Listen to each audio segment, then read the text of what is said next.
Yeah, so Bhogi పళ్ళు ఎందుకు చేస్తారు అంటే భోగి పీడ అంటే దిష్టి పోవడానికి చేస్తూ ఉంటారు. మరియు పిల్లలందరూ ఆనందము, ఆరోగ్యము మరియు చాలా లాంగ్ లైఫ్ ఉండాలని చెప్పి చేస్తూ ఉంటారు. మరియు రేగి పండ్లతోనే ఎందుకు చేస్తారు? రేగి పండ్లు వేస్తారు, చెరుకు ముక్కలు వేస్తారు, తర్వాత బియ్యం వేస్తారు, కొంతమంది నువ్వులు వేస్తారు, అలా చాలా విధాలుగా చాలా వేస్తూ ఉంటారు. ఎందుకు రేగి పండ్లు? ఎవరైనా? ఓకే, ఆ టైంలో అదే పండుతాయని చెప్పి కొంతమంది చెప్పారు. సో యూజువల్గా మన సూర్యదేవుడికి ఇష్టమైన పండ్లు రేగి పండ్లు అన్నమాట. ఎందుకు? రేగి పండ్లు రౌండ్గా సూర్యుడి వల్లే ఉంటాయి, మరియు సూర్యుడి కలర్లో కూడా ఉంటాయి, ఆరెంజిష్గా అట్లా పండు అయినప్పుడు. సో ఎప్పుడైతే సూర్యుడు తన ఫేవరెట్ ఫ్రూట్ రేగి పండు అంటాడో తన ఎనర్జీ కూడా అందులో ఉంటాయి అన్నమాట. సో అలా పిల్లలపైన రేగి పండ్లు వేసినప్పుడు సూర్యుడి యొక్క దీవెనలు ఉంటాయని చెప్పి రేగి పండ్లు పిల్లలపైన వేస్తూ ఉంటారు. సో ఇలా టీఐజీసీ వాళ్ళు నన్ను ఇవాళ హరికథలాగా మన పండుగ విశిష్టతని చెప్పుకుంటూ ఈ ప్రోగ్రాం నడపమని చెప్పారు. So thank you so much.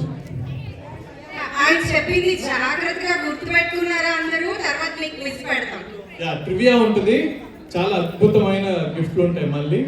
నేను మళ్ళీ చెప్పను, ఒక్కసారి చెప్తాను. ముందు గిఫ్ట్ లేదో చెప్పాలా?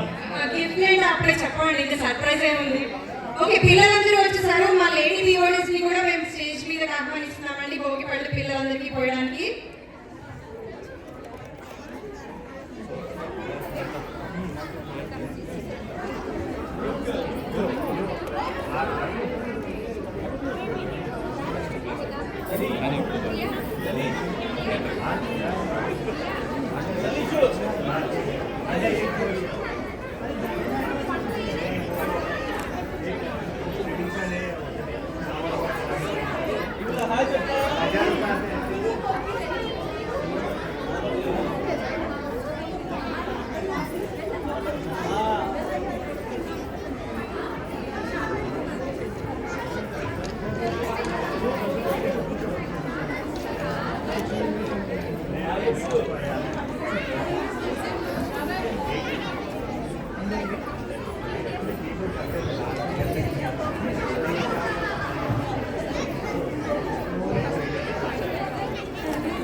Thank you.